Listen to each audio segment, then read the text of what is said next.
kinganam, inganam, emi longanam, inganam, aludi kinganam, inganam, akubere melone bunaloje. Actually, it was Acadia Divinity College with a degree of Master of Divinity, and presently is the pastor of Victoria Road United Baptist Church. Ladies and gentlemen, Pastor Riley. I certainly hope that you will enjoy the evening, enjoy all that has been planned and prepared for you, and I'm just going to ask God to bless these proceedings, bless all those who have taken part, and I just hope that you will leave this place having really enjoyed yourselves.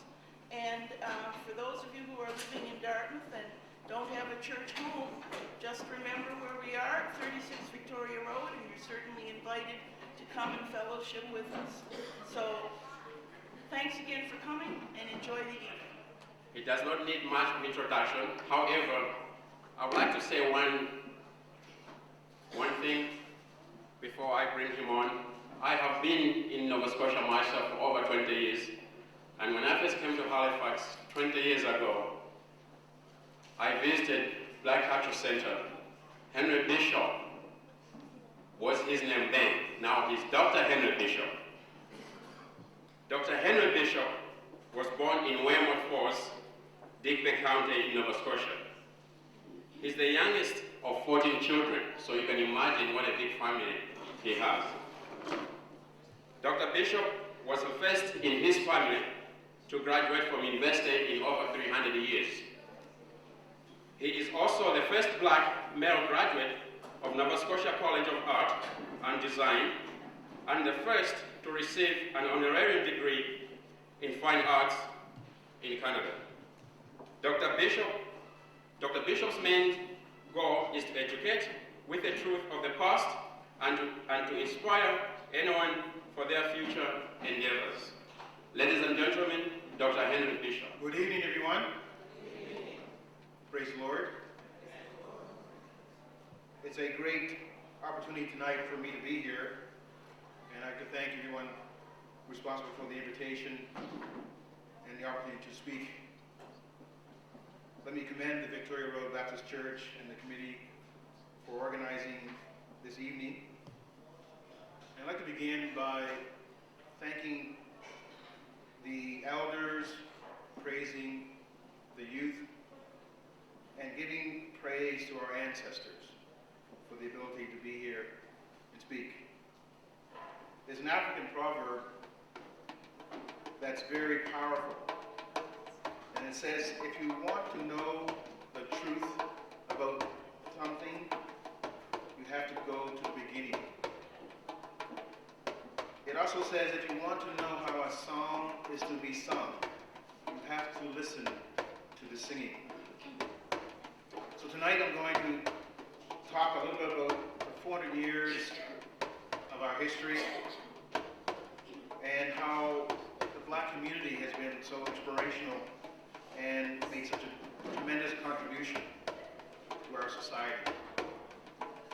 However, I'm not going to talk about Matthew DaCosta setting foot on Nova Scotia soil in 1605. I won't talk about the New England planters that came here with slaves to work the fields and build a lot of the areas, including Halifax. I'm not going to talk about the free black loyalists that came here in 1783 and settled in places from Yarmouth to Guysborough. I'm not going to talk about the Jamaican Maroons in 1796, the freedom fighters that came here to set foot on this soil and actually guard Halifax Citadel against Napoleon's army. I'm not going to talk about the Underground Railroad and how fugitive slaves escaped across the North American continent and ventured to Nova Scotia. I'm not going to talk about the Western Caribbean immigrants that came here to work in the steel industry in Cape Breton. No, I decided to go back to the source, into the source of human existence.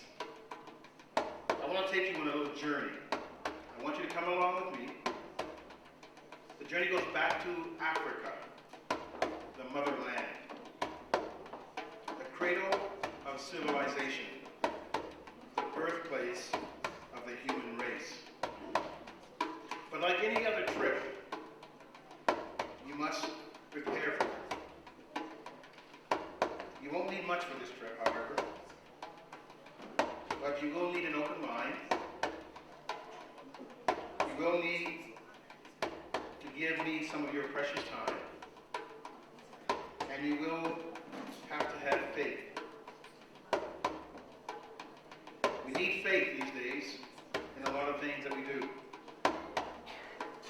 Pastor Moria, Pastor Riley, we gotta have faith, right? Pastor Natalia, we gotta have faith. Faith is what we need. There's a great story or parable that sets the tone for this faith issue in our society. And I want you to listen to this little scenario. There was two black men. They were from Cape Breton. And they started a little industry, a little store in Cape Breton that sold ice. Now this time of year we know all about the ice syndrome, right? Now, as they started their business, they became pretty lucrative. A lot of people were coming to their little store and bought their ice. Now, it just so happened a few years later, one of the residents of the area happened to be of Caucasian persuasion, started an ice store a few, maybe blocks down from theirs. And all of a sudden they saw a lot of their clients start going to someone else's store to buy ice. And these black men were quite perturbed by that, were quite upset by that. And they wondered what was going on. Why is their clients leaving and going to buy ice at somebody else's store? And so one day, one of the men, he actually stopped one of the clients that came to his store regularly and said, "Why are you going to someone else's store to buy the ice?" And you want to know what the other gentleman said? He actually looked the guy square in the eye and said to him, "Well, Mr. So-and-so's ice a few blocks down the road is colder than yours." Now, this is about faith. You've got to have faith. And so sometimes we feel that our history has not been given proper due. And so I'm going to take you on this journey. The word okay, I'm sure some of you use it, probably most of you use it on occasion, has an African origin, derived from the trade languages of the early relationships. And today it's so common, it's used almost in every part of the world. Humankind originated in the vast continent of Africa. The Homo sapien walked, talked, loved, and lived among the creatures, rivers, lakes, deserts, and forests, the climates, and the environment, where early humans, men, women, and children, used their abilities, their intelligence, and their perseverance to survive. And yes, they multiplied. They traveled across the lands and the oceans over 2 million years ago, eventually reaching the modern era, up to and including this area that we live in today. The truth be known of the past hasn't always come to light. It's been said that the truth will set you free. Do you agree with that? I do. And so as I see it, the more true knowledge you gain, the more power you obtain, and to maintain your life and the values that you live with in your very existence. You see, the Africans developed great civilizations. They started the kingdoms and queendoms of ancient Ghana, Mali, Axum, Zimbabwe, Nubia, Egypt, Zambia, and Benin, and were glorious in their existence for centuries. But as we know today, the information has been denied, maligned, and misinformed. For generations, unfortunately, due to the distortion of the facts, we have not been given the proper story. Marcus Garvey, the great Jamaican nationalist and Pan-Africanist, mentioned this famous words: "A people without knowledge of its history is like a tree without roots. It will not grow, and eventually it will perish." Shall we let that happen to our people? My answer is no. The Africans knew that the greatness of their past was important. They knew tool making. They knew the agricultural aspects of life, irrigation and crop rotation. They knew metal smelting, such as iron, bronze, and even carbon steel. They had religion. They had spirituality. They used science. They studied astronomy, and they practiced medicine. In fact, Hippocrates, have you heard of that name? Hippocrates, the father of medicine, studied human anatomy in Luxor, Egypt, under their teacher, Imhotep. Recently, on the Discovery Channel, a documentary on King Tutankhamun was shown, and the forensic science developed an image of this individual, the boy king, and lo and behold, he was a black man. The Great Pyramids, the building architecture wonders of the world, were designed and constructed not by aliens or extraterrestrials, but by black people. The genius of this is now being slowly but surely revealed. Also, it is worth noting the holistic approach, so popular in today's health issues. While black culture has traditionally used all types of herbs, natural remedies, we use all types of different ways of healing. Some of you may remember bitter tea. Spring fever is about us, we hope. And so a lot of the berries are now going to be slowly coming back. Blueberries, red berries, even blackberries. Running for the dandelion greens. And then running for the bathroom after that. And so a lot of the history of our people has been denied through the history that we know of today. In 1950, a Nigerian, a biochemist, Dr. Thomas Lambo, Yoruba, who came from Lagos and eventually came to Halifax, Nova Scotia. He had studied different aspects of natural remedies and medicines in his own country, also in New York, and in Nova Scotia. He compared his findings to treatments that were passed on for generations. His comparisons were amazing. The natural medicines compared to chemical treatments proved better or similar as in results in treatments of mental illness, heart and lung ailments, and bone and muscle. That's totally incredible. Currently, African herbal medicine has been used to treat and cure various eye, ear, nose, and mouth rampant ills of our society. In nature is probably a way of trying to find more in this great continent by the African East.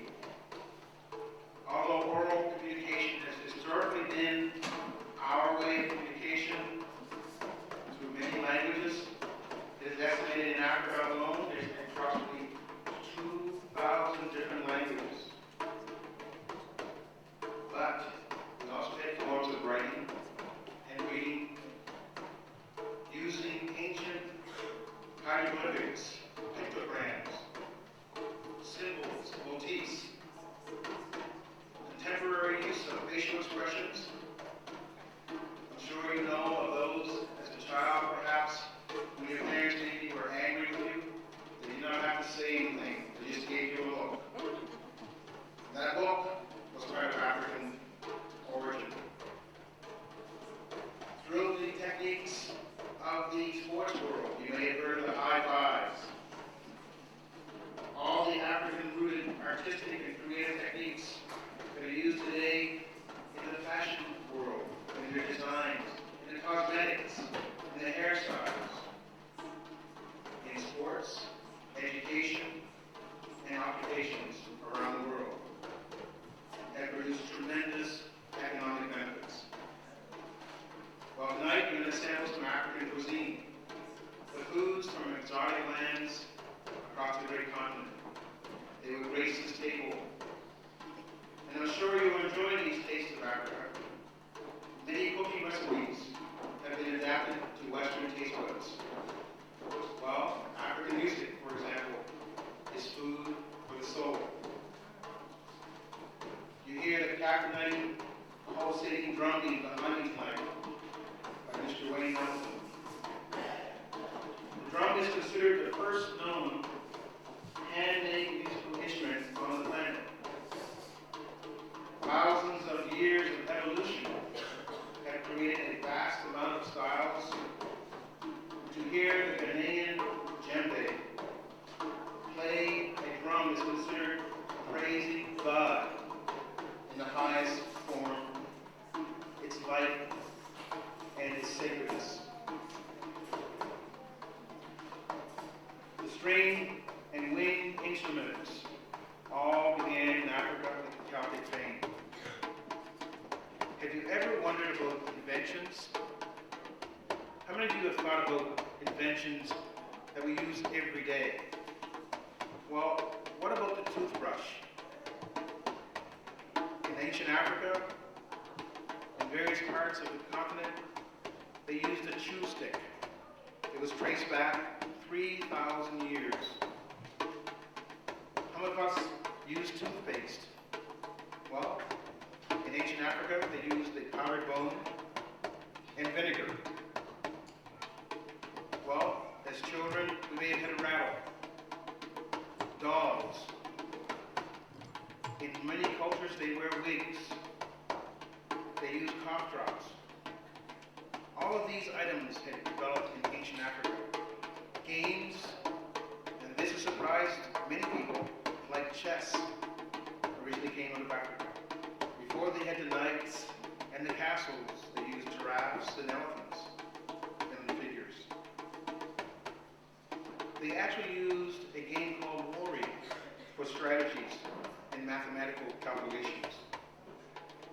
In the United States of America in 1792, a man by the name of Ben Banneker designed a wooden clock.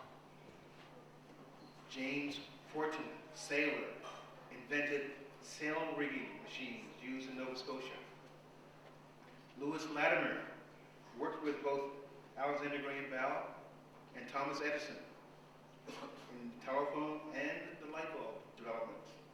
In 1853, and the children like this one, George Crumb, by accident, rushed his potato cooking skills and sliced potatoes too thin, fried them, and it became so popular that today it's over a 3 billion year economic business, the lowly potato chip. George W. Carver, George Washington Carver, created over 300 products from the little peanut. Cosmetics, medicines, not to mention peanut butter. He developed different industries with the indigo plant and the soybean as well. Elijah McCoy created 30 patents and became so good at developing a special lubricating cup that many of the engineers that came to buy the product wanted his one. And now the word that we know most commonly is the real McCoy. And so Madam C.J. Walker, the first black woman billionaire, if she was alive today, she would be a billionaire, before Oprah, invented the hair products and skin creams that we're still using today. Modern scholars have began to confirm the genius of Africa, the technical, social, educational, all this and more are ideas and concepts still relatively hidden. Are we going to let them stay hiding? Times have changed. Through the legacy of slavery, however abolished legally, it continues to haunt us even today in the 21st century. Through racism and classism and sexism, the slave mentality still permeates our minds. The chains are still on the brain. But we use only small percentages of our brain. We must begin to change. We must begin to work together to break that cycle. It's time to make a change for the better for all concerned. I want to emphasize tonight, in conclusion, that the power is in you. This power is from the Holy Spirit. Can I get an amen? You see, we were born free. We must free our mind, our souls, and our bodies from the evils of society. Young people, respect your parents. Respect your elders. Respect yourself. Parents, always cherish those lovely gifts called children. And I'm sure you've heard of the recent murder in the United States of a young girl. How tragic that is. You see, it takes a whole village to raise your child. But it takes parents to discipline your child. Let us tell the story about our past. And I say very boldly the whole story, not half of it, not three-quarters. The good, the bad, and the ugly parts too.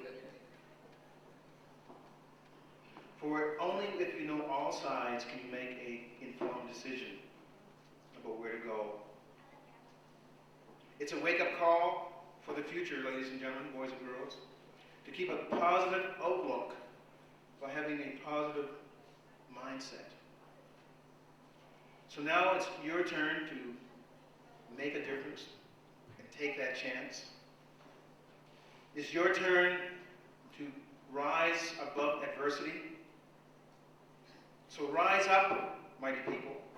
Rise up from the horrors of depression, oppression, and suppression. Rise up, mighty church, against the evils of our society. If you don't take a stand for something, you'll sit down for anything. Rise to the occasion. Rise to the greatness within our veins from the royalty that we are descended from. You are descendants of greatness. You are not descendants of slaves. You must make a difference, not only for yourself, but for our children's future. We must make a difference for all concerned and for the sake of our very existence. Thank you for listening. God bless. Enjoy the evening.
And she has beads from Namibia, and the hat on her head is from South Africa. And carrying with her is a basket that they will use to go to the market. Diana is wearing an outfit from Ethiopia, and Alpha is wearing a cotton phrase from Sierra Leone. Go on and show her out.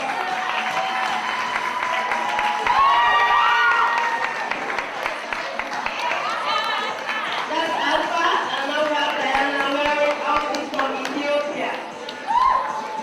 Aren't they cute?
wearing a brilliant from Sierra Leone.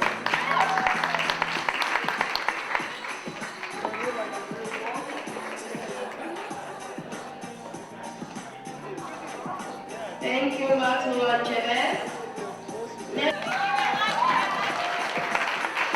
Judah is wearing an outfit from Sierra Leone that is hand-woven. We call it country cloth. Khalifa is wearing an agbada suit from West Africa. And Nene is also wearing a bullion that is nicely printed. Thank you, Khalifa, Adama, and Judah.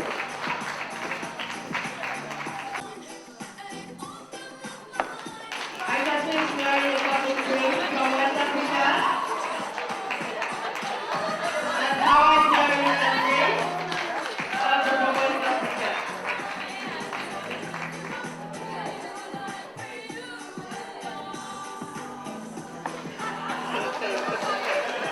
Thank you, Agatha. She's wearing an outfit from Sierra Leone. Thank you, Janet.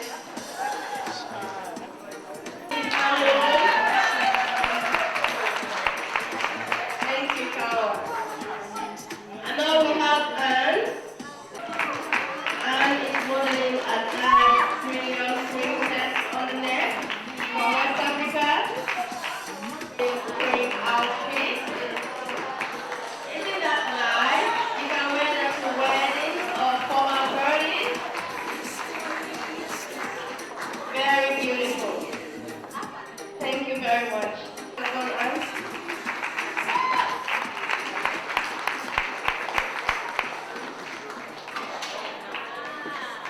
That's Anne. Beautiful.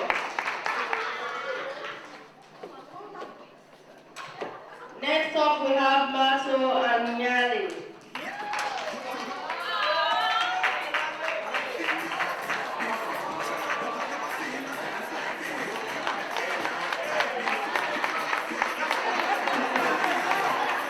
They are wearing outfits from West Africa. Thank you, Mato and Nyali. And so next we are in a beautiful fucking queen.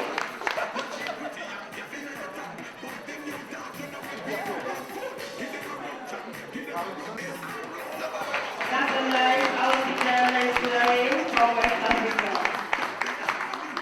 Thank you, Diana. Suit from West Africa. Thank you, Kawa. Yes, we have to give them a little bit of time to get ready.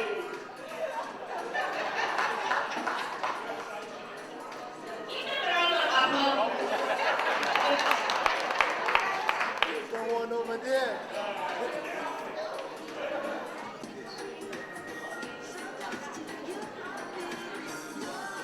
Come on, microphone, Anne.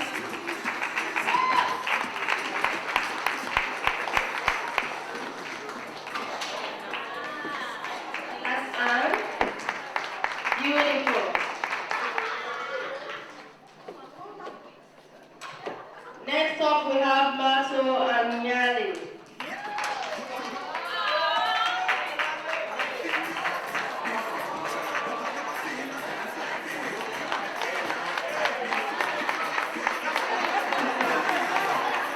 They are wearing outfits from West Africa. Thank you, Mato and Nyali. And so next we are in a beautiful fucking queen.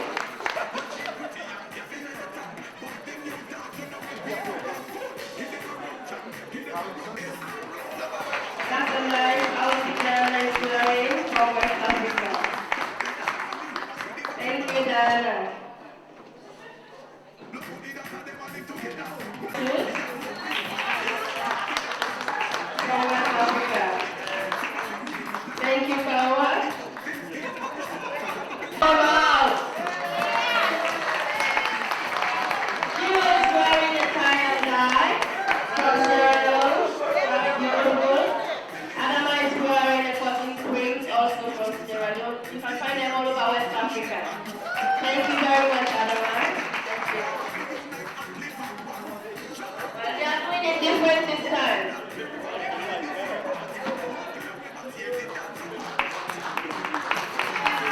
Beautiful.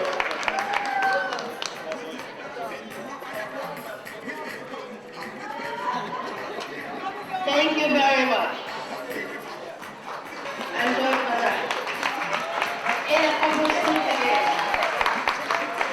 And that's tie and die. That's very beautiful. Thank you very much. Wow, that's really nice. Check them out. Isn't that nice?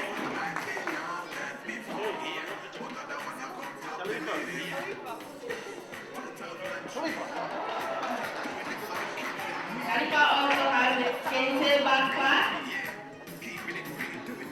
These are formal outfits that you can wear to weddings, naming ceremonies, or any kind of formal occasion.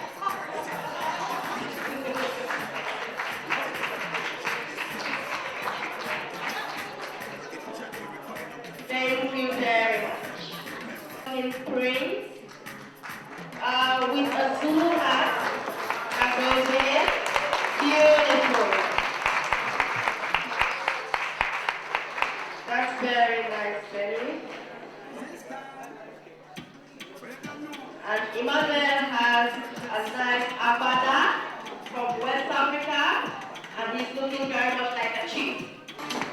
Modeling a country club, Ashote from Nigeria.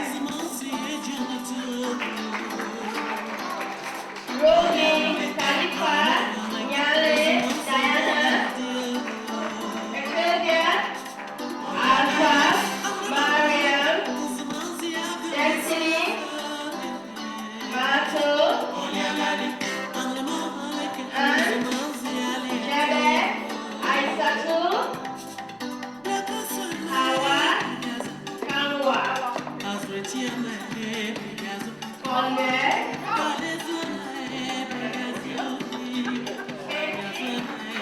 Adama, and Zero. Let's give them a big round of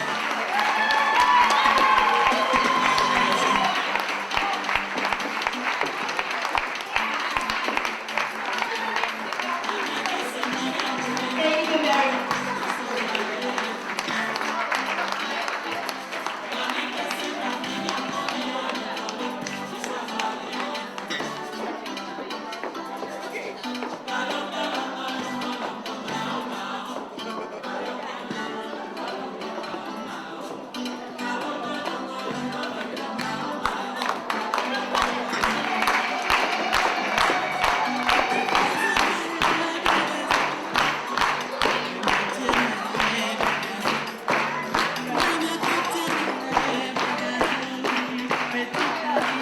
Point, I would like to call upon Reverend Pastor Riley to come back on the stage, please. I'm assuming it's to say goodnight.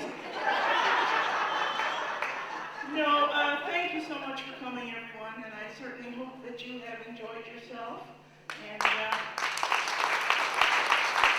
thank you for supporting our Taste of Africa. I want to thank the Centenary Project, who's been working out of Victoria Road Church, for planning and putting this together. Lauren Thomas, Tony Gross, and Alexia Chonguerrero.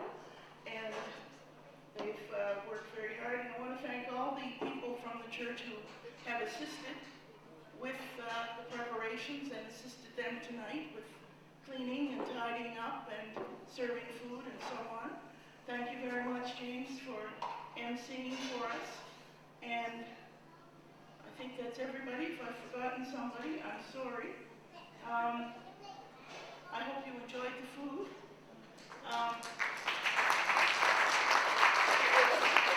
It was quite a sampling as well as a fashion show. So I was just trying to think about something that I would like to buy. I was hoping there'd be models that were a little more portly, but that didn't happen. So I guess I'm going to have to go over to the shop and look for something for me. So anyway, thanks